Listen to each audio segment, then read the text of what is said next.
Just because I only have less than 2 weeks of teaching left doesn't mean that I've stopped rolling out new things in my classes.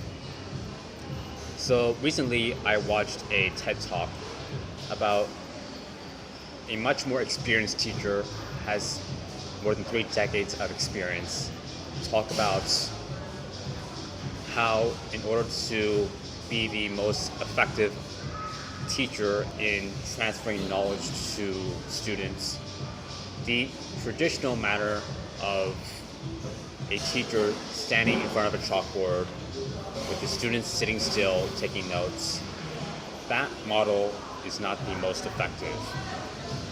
So what he talked about was to have different choices for the students different choices of activities for the students to work on. So for example, he said he had puzzles, board games, computers, used for educational purposes, of course, in his classes. So I watched that TED Talk, as well as other few points I'll point out later, and I integrated that into one of my classes. I think it's working fairly well for the more motivated students. I suppose I'm trying to add another dimension to my classes so that it does not seem just not monotonous to me, which I've talked about, but perhaps to the students as well. They've been listening to me talk for the better part of a year now. It'd be nice to do something a bit different, keep them engaged as well. So I suppose the reason why I changed my class, which right now I have smartphones, 5 of them in my class for one station. I have another group of students doing crossword puzzles. In the third group, I have them work with the textbook with me, and they switch stations once throughout the class. I suppose why I did this more unconventional way of teaching, well, it's for 3 primary reasons. First reason is to, like I've already said, keep the students interested. I realize that not everyone learns the same way. Some students don't like having a teacher talk to them for 15-minute periods, not just for my class, but for all their classes.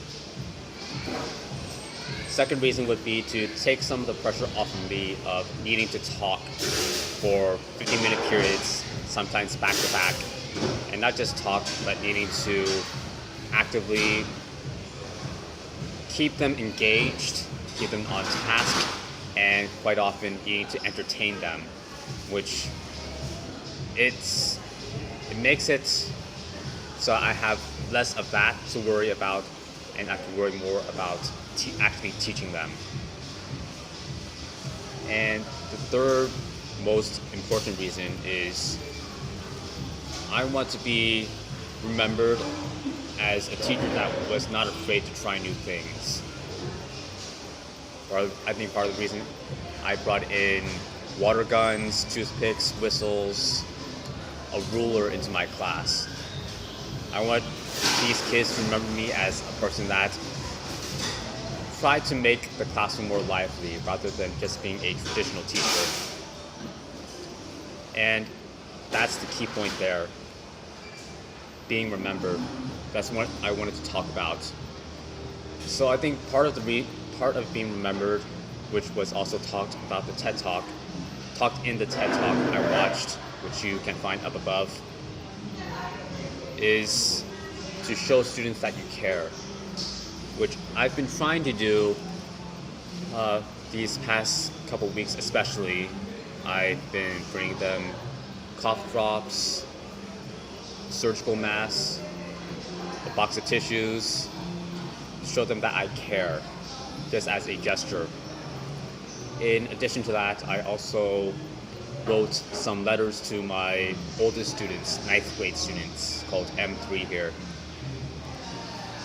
Just some parting advice I wanted to give to them, show them that I have them in my mind. So one student in particular, I won't mention his name, He was a difficult student to work with, to say the least, not the most respectful.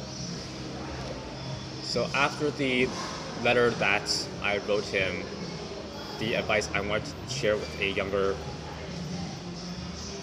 person, he came up to me on his own accord and apologized for his behavior throughout the year. He also wrote on the survey that I gave him that he saw me not just as a teacher, but also as a friend and a brother, which, of course, I don't really mind that. I've never been very keen on having strict hierarchies, which can be shown by how I really don't fit into the hierarchy of the Thai school system.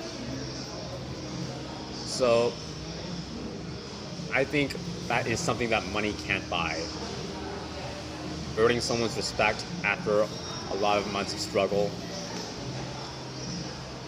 that human factor, nothing can replace it, and it's priceless. Something that I value in my life, something I'd like to see more of as the years go by, years keep going on. This student, I'll talk more in depth about him in a later post in the months to come. Just like I talked about Paul, the middle manager working in a government job, and Roger, the old line cook that should have retired by now and is unhappy. So have I become the teacher I admire most in my life? His name is Mr. Pao, my Chinese teacher in the 6th grade. Teacher I'll forever have inside my heart. Have I become that teacher, that Mr. Pao, to some of my students? God, I'd like to think so. I feel like I try my best to try to do that. And I don't have any more to give. So, the life lesson, right? About how to leave a legacy, how to be remembered. I think the key point is to show people that you care.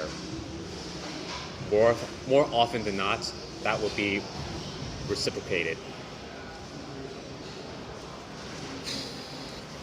Right, Kingston signing out.